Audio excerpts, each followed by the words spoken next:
और ब्रेक के बाद आपका फिर से स्वागत है। और आज हमारा चर्चा का विषय विशेष आपकी टीवी स्क्रीन पर। क्या हम किस विषय पर चर्चा करने वाले हैं? विशेष हमारा ये देखिए आपके सामने, और गहराता ईरान इजराइल युद्ध लगातार इंटेंसिफाई होता है, इंटेंस होता जा रहा है, इसलिए हम कह रहे हैं कि और भी गहराता जा रहा है ईरान इजराइल का युद्ध। और इस पर बातचीत करने के लिए, इसका क्या कुछ इम्पैक्ट पड़ रहा है पूरी दुनिया पर, हमारे साथ दो बहुत ही खास मेहमान इस वक्त जुड़ चुके हैं। हमारे साथ हैं एसआर तायल जी, जो कि पूर्व वरिष्ठ राजनयिक हैं। सर, आपका बहुत बहुत स्वागत इस कार्यक्रम में। और साथ ही साथ हमारे साथ दूसरी खास मेहमान प्रोफेसर अंशु जोशी जी, जो कि school of international studies JNU से हैं। मैम, आपका भी बहुत बहुत स्वागत। शुरुआत तायल जी मैं आप ही से करना चाहूँगा। और जैसे कि हमने कहा कि लगातार ये और भी गहराता जा रहा है, एक बार फिर से आज इजराइल ने ईरान पर अटैक किया, जवाबी कार्रवाई ईरान की तरफ से की गई।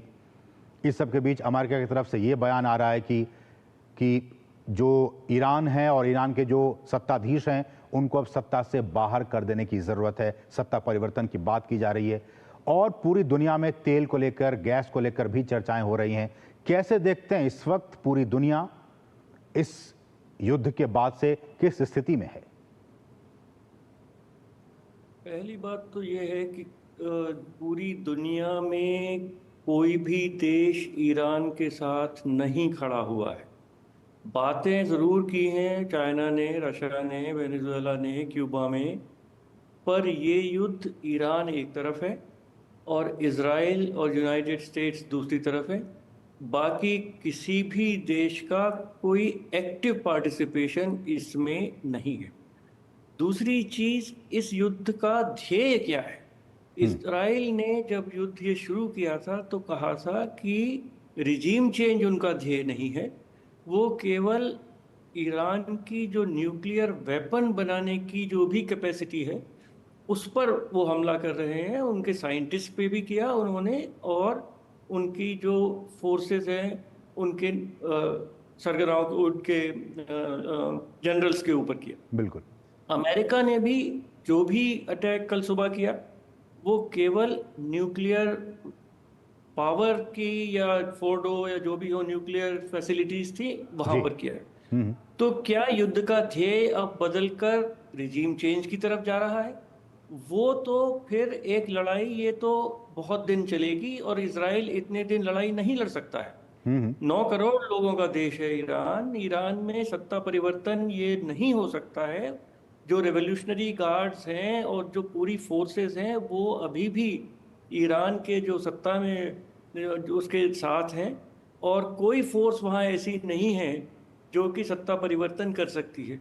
उनको वीक किया जा सकता है, वो ऑल पहले ही काफी कमजोर हो चुके हैं, उनको कमजोर और किया जा सकता है। ठीक है। पर युद्ध कहाँ तक इजराइल ले जाना चाहता है ये एक प्रश्न चिन्ह है। दूसरा प्रश्न चिन्ह ये है कि ईरान कुछ ना कुछ तो बदला लेगा, अवश्य लेगा। कुछ प्रयत्न कर रहा है जो कि बहुत इफेक्टिव अभी तक नहीं हुआ है। क्या उसके पास अभी कोई हथियार है या कुछ ऐसा है जिससे कि वो इजराइल को बहुत बड़ा नुकसान पहुंचा सकता है?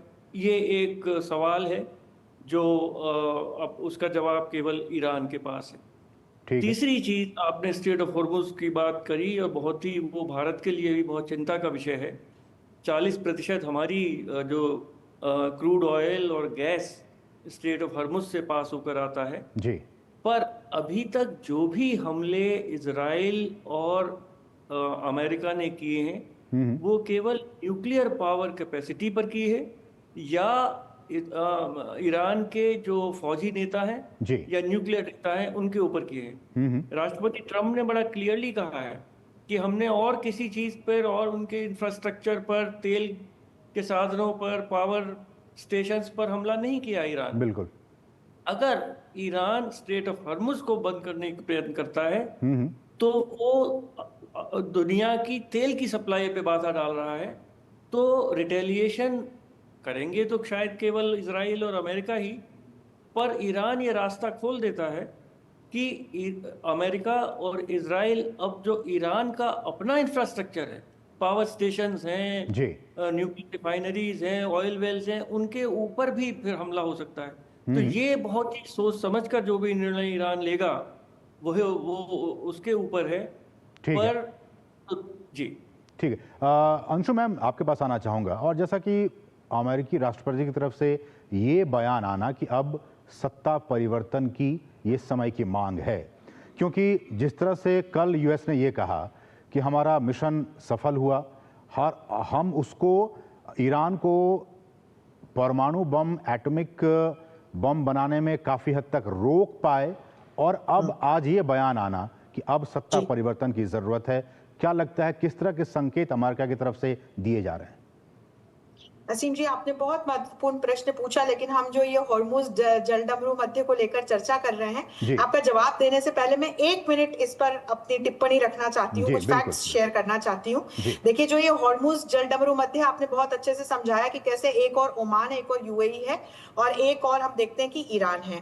तो जो ये बात की जा रही है कि इसको बंद करने की बात की जा रही है, और इससे सभी देशों को कैसे इम्पैक्ट होगा इसकी बात की जा रही है। हम ये भी समझ ले कि यहाँ से जो total oil and gas supply होता है उसमें चीन का भी स्टेक है, और जब चीन का स्टेक आता है यहाँ पर चर्चा में, और यदि चीन के ऊपर कोई नेगेटिव इंपैक्ट पड़ता हुआ दिखाई देगा, तब क्या आपको लगता है कि अल्टीमेटली ईरान ऐसा कोई डिसीजन लेगा कि वो इस स्ट्रेट को बंद कर दे?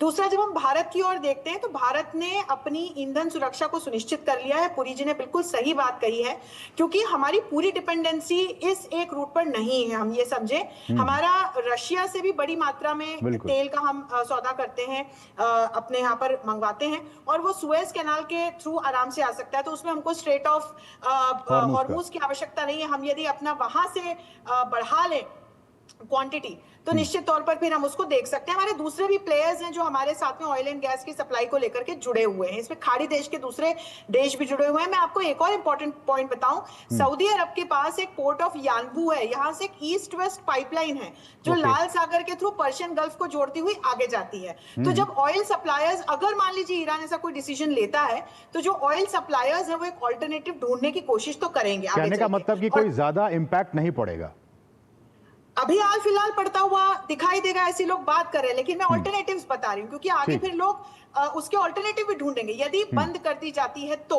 मुझे लगता नहीं है कि ये बंद करना इतना सरल काम होगा, क्योंकि यहाँ पर चीन का एक बड़ा स्टेक है। अब मैं आपके सवाल के जवाब पर आती हूँ। अमेरिका की नजर में ईरान दो महत्वपूर्ण कारणों से किरकिरी बन के वर्षों से चुपता रहा है। एक तो उसका न्यूक्लियर प्रोग्राम, और दूसरा यहाँ पर जो जिस प्रकार का एक्सट्रीमिस्ट रिजीम है 1979 के बाद से हमने देखा, तब तक अमेरिका के साथ ईरान के अच्छे रिश्ते थे।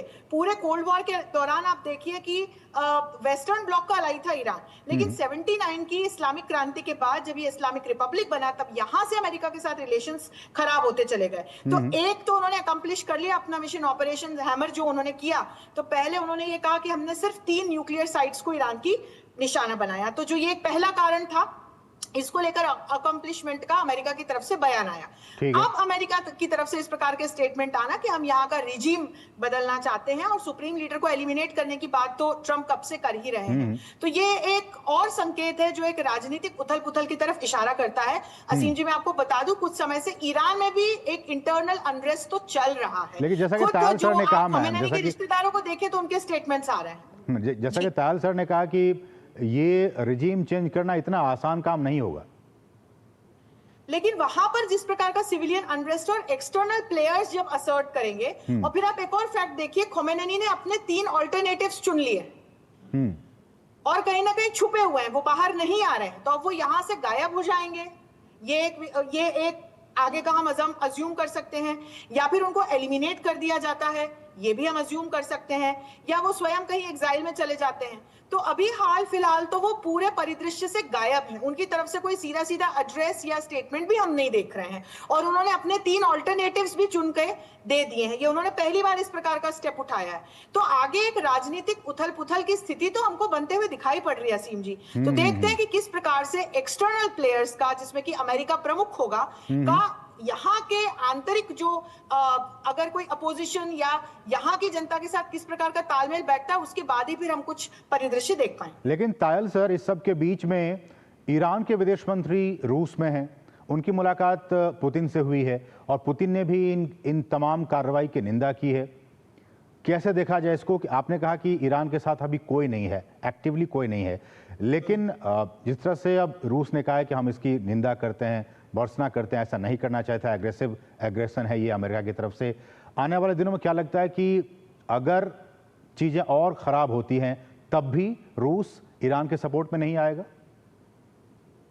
मुझे लगता है कि रूस देखिए यूक्रेन में बहुत बुरी तरह से फंसा हुआ है इस समय, और वो एस ओपनली अमेरिका के खिलाफ नहीं आएगा, क्योंकि अगर वो अमेरिका और इजराइल के खिलाफ रूस ओपनली आता है तो राष्ट्रपति ट्रम्प तो अपनी नीति यूक्रेन के प्रति बदल सकते हैं।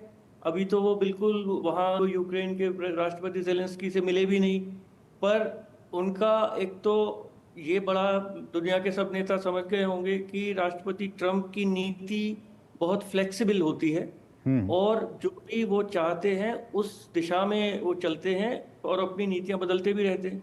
तो मैं नहीं समझता कि राष्ट्रपति पुतिन कोई भी स्टेप ऐसा लेंगे जिससे कि राष्ट्रपति ट्रम्प नाराज हो और अमेरिका को कुछ नाराजगी हो। दूसरी चीज, जो भी इस समय हो रहा है उसमें रिजीम चेंज तो संभव नहीं होगा, पर रिजीम जो भी ईरान में है, एक तो चीज ये समझनी चाहिए कि शिया लोग करीब 50% ही हैं वहां पर ईरान में, और भी लोग तो forces, police, secret police, army, ये सब रेवोल्यूशनरी गार्ड्स, ये सब तो रिजीम के साथ है, पर शायद वहाँ की जनता में एक बहुत बड़ा परसेंटेज है जो उनके साथ नहीं है, क्योंकि इजराइल को रियल टाइम इंटेलिजेंस वहां से मिलता है। जो हमने पीछे देखा, पहले भी देखा, अंदर से भी उनको सपोर्ट इजराइल को मिलती है। कौन न्यूक्लियर साइंटिस्ट का घर कहाँ है, कहाँ पर सो रहे हैं, वो कहाँ जग रहे हैं। तो ये एक अंदर जनता में शायद वहां की रिजीम के खिलाफ बहुत रोष है। बिल्कुल। अब और आज ये भी रिपोर्ट आई है कि वहां जिस जेल में हजारों रिजीम के जो खिलाफ लोग हैं जो बंद हैं, उस पर इजराइल ने हमला किया है कि शायद वो छोड़ के भाग जाए वहां से, उस जेल से। तो वहां की रिजीम को कमजोर करने का प्रयत्न तो इजराइल अवश्य करेगा, कर रहा है, पर कितने दिन करेगा, क्योंकि इजराइल का अपनी भी इकोनॉमी है, अपनी भी जनता है, कितने उनके मिसाइल्स हैं। एंडलेस वॉर, राष्ट्रपति ट्रम्प का हमेशा से उनकी जो बेस है, उनको कहना है कि हम एंडलेस वॉर में कभी नहीं जाएंगे, हम जाएंगे तो निकल जाएंगे। तो बहुत सारी मूविंग पार्ट्स हैं, और मैं समझता हूं कि ये युद्ध बहुत ज्यादा नहीं चलेगा। अगर ईरान ने कोई बहुत जबरदस्त रिटेलिएशन किया तो ईरान को उसकी बहुत कीमत चुकानी पड़ेगी। ठीक है, समय की कमी है। अंशु मैम, क्या कुछ रिटेलिएटरी एक्शन अब, जो कि लगातार कर भी रहा है ईरान, आने वाले दिनों में अगर ये और भी इंटेंसिफाई होता है, ईरान के पास क्या कुछ ऑप्शंस हैं, संक्षेप में?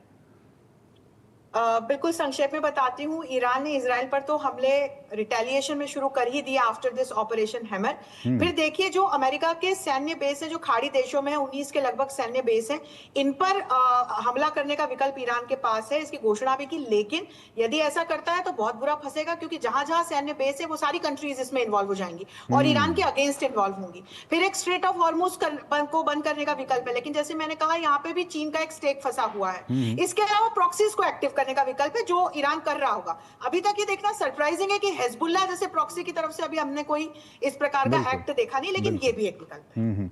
चलिए, तो लेकिन इस सब के बीच में भारत सरकार की तरफ से ये लगातार कहा जा रहा है कि शांति और बातचीत के जरिए ही चीज़ों को सुलझाया जा सकता है, ये भी हम सभी जानते हैं। समय इतना ही है। तायल सर, आपका बहुत बहुत शुक्रिया हमारे साथ जुड़ने के लिए, और अंशु मैम, आपका भी बहुत बहुत शुक्रिया, आप दोनों मेहमानों का।